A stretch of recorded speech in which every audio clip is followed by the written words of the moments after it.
Olá pessoal, a nossa última aula foi sobre personalidade jurídica, que já está disponibilizada aqui no meu canal. Em sequência, vamos hoje continuar em direito civil, falando hoje sobre capacidade civil. A capacidade civil é a capacidade do sujeito praticar os atos da vida civil. Percebam, a capacidade civil ela se subdivide em capacidade de fato e em capacidade de direito. A capacidade civil de direito ela se confunde com personalidade jurídica, porque é exatamente este ponto. Você poderá, o sujeito, titularizar direitos, direito de propriedade, direito de crédito, entre outros.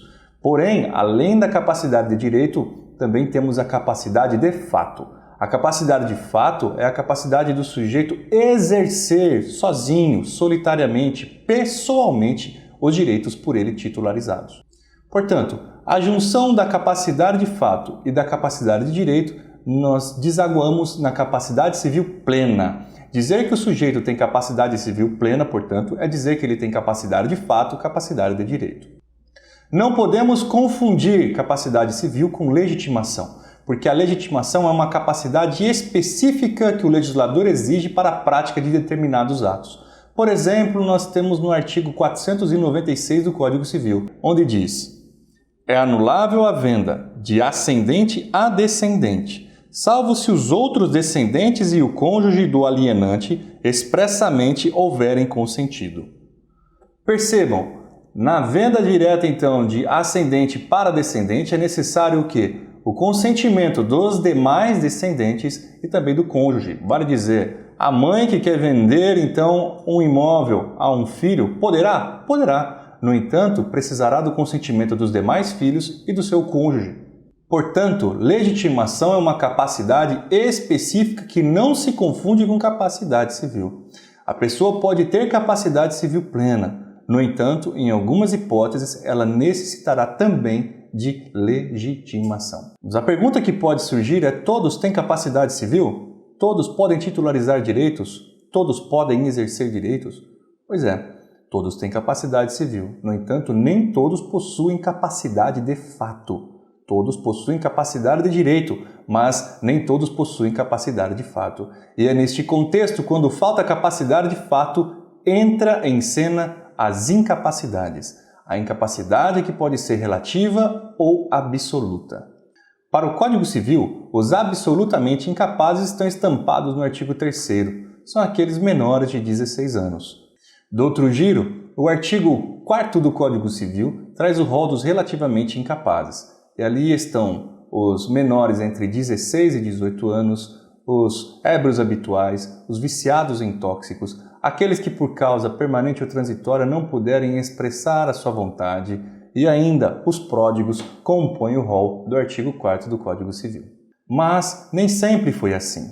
O Código Civil de 16, o seu artigo 5º, conforme você pode conferir no seu material, ele trazia como absolutamente incapazes os menores de 16, também os loucos de todo gênero, os surdos mudos que não puderem exprimir a sua vontade, os ausentes declarados tais por ato do juiz. Ainda, o novo Código Civil de 2002, no artigo 3º, trouxe um rol que alterou, de certa forma, substancialmente, o artigo 3º, dizendo que absolutamente incapazes serão os menores de 16 anos, os que por enfermidade ou deficiência mental não tiverem o necessário discernimento para a prática desses atos, os que mesmo por causa transitória não puderem exprimir sua vontade. Meus caros, percebam que no seu material está em negrito, lá no Código 16, as seguintes palavras: os loucos de todo gênero, os surdos mudos que não puderem exprimir sua vontade. No mesmo slide eu ainda negritei para vocês a seguinte parte: os que por enfermidade ou deficiência mental não tiveram o necessário discernimento para a prática desses atos. Percebam, o Código atual ele suprimiu todas estas expressões. E no artigo 3º, conferindo no seu vade-mecum, você vai perceber o quê? Que lá os absolutamente incapazes são apenas os menores de 16 anos. E por que isso? Porque nós tivemos o advento do Estatuto da Pessoa com Deficiência, a Lei 13.146 de 2015, o Tratado de Nova York. A partir do EPD, nós temos que fazer uma reconstrução de todo o sistema, porque a partir do EPD, as pessoas com deficiência de natureza física, mental, intelectual ou sensorial são consideradas plenamente capazes. Atentando ao Estatuto, logo abrindo, você pode perceber no artigo 2º que diz da seguinte forma com a redação: considera-se a pessoa com deficiência aquela que tem impedimento de longo prazo de natureza física ou mental, intelectual ou sensorial, o qual em interação com uma ou mais barreiras pode obstruir sua participação plena e efetiva na sociedade, em igualdade de condições com as demais pessoas. Vejam então que o Estatuto da Pessoa com Deficiência, ele traz o que é a deficiência, as pessoas que têm a deficiência.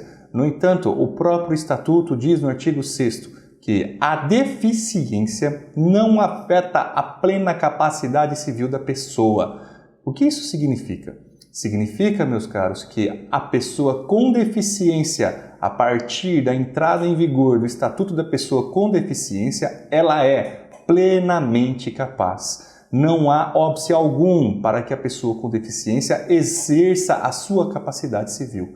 Ela é plenamente capaz nos termos da nova redação do artigo 3º do Código Civil. É bom nós lembrarmos que o artigo 6º do Estatuto da Pessoa com Deficiência, ele traz a seguinte redação: a deficiência não afeta a plena capacidade civil da pessoa, inclusive para 1. Casar-se e construir união estável. 2. Exercer direitos sexuais e reprodutivos.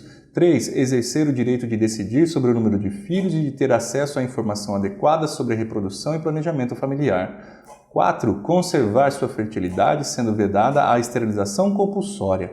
5. Exercer o direito à família, à convivência familiar e comunitária. 6. Exercer o direito à guarda, à tutela, à curatela, à adoção, como adotante ou adotando, em igualdade de oportunidades com as demais pessoas. E em arremate, o artigo 84 traz que a pessoa com deficiência tem assegurado o direito ao exercício de sua capacidade legal, em igualdade de condições com as demais pessoas. Portanto, hoje, o rol que existia antes no artigo 3º, ele acaba, de modo que os incapazes, ou seja, os absolutamente incapazes para o ordenamento jurídico pátrio atual, são apenas os menores de 16 anos. Percebam então que o artigo 3º foi substancialmente alterado. E como ficaria o rol dos relativamente incapazes? Ora, ele também foi alterado. O artigo 4º do Código Civil sofreu uma profunda alteração decorrente do Estatuto da Pessoa com Deficiência. Vamos dar uma olhadinha de como era o artigo 4º. Ele era dessa forma: são incapazes relativamente a certos atos ou a maneira de os exercer: 1. Os maiores de 16 e menores de 18 anos. 2. Os ébrios habituais, os viciados em tóxicos e os que por deficiência mental tenham o discernimento reduzido. 3. Os excepcionais sem desenvolvimento mental completo. 4. Os pródigos. E o parágrafo único dizia que a capacidade dos índios será regulada por legislação especial. Vejam então que ali estão as pessoas com deficiência. Elas seriam, portanto, segundo a dicção do artigo 4º, relativamente capazes. Mas veio o Estatuto da Pessoa com Deficiência. E olha como ficou o artigo 4º. São incapazes relativamente a certos atos ou a maneira de os exercer: 1. Os maiores de 16 e os menores de 18 anos. Aqui nenhuma alteração. 2. Os ébrios habituais e os viciados em tóxicos. Opa, olha aí, já houve uma alteraçãozinha. 3. Aqueles que por causa transitória ou permanente não puderem exprimir a sua vontade. Também já tivemos aqui uma profunda alteração. 4. Os pródigos. E parágrafo único: a capacidade dos indígenas será regulada por legislação especial. Portanto, hoje quem são relativamente incapazes? Aqueles que estão entre 16 e 18 anos, os ébrios habituais e viciados em tóxicos, e aquele que por causa transitória ou permanente não puderem exprimir a sua vontade. E também os pródigos. Aonde estão as pessoas com deficiência? Elas simplesmente foram retiradas deste rol. Por quê? Porque a pessoa com deficiência, ela é plenamente capaz. Ela pode exercer sozinha os atos da vida civil. Bom, pelo que nós aprendemos até agora, percebemos que todos possuem capacidade de direito. Porém, nem todos possuem capacidade de fato. Os menores, eles são totalmente incapazes, absolutamente incapazes. Vale dizer, eles serão representados pelos pais, tutor ou curador. Pois é, o menor de 16 anos, ele não pode sozinho exercer a sua capacidade. Por quê? Porque ele não tem capacidade de fato. Assim sendo, ele precisará ser representado pelos seus pais e pelo seu tutor. O tutor é dado ao menor na ausência dos pais. Não havendo pais, nomeia-se então um tutor. Percebam que o menor poderá exercitar direitos a partir da representação. Portanto, se ele quer comprar, quer vender, se ele quer doar, poderá? Claro que poderá. No entanto, não poderá fazer sozinho. Por quê? Porque lhe falta capacidade de fato. Ele tem a capacidade de direito. No entanto, ele não possui capacidade de fato. Não tendo capacidade de fato, ele será representado.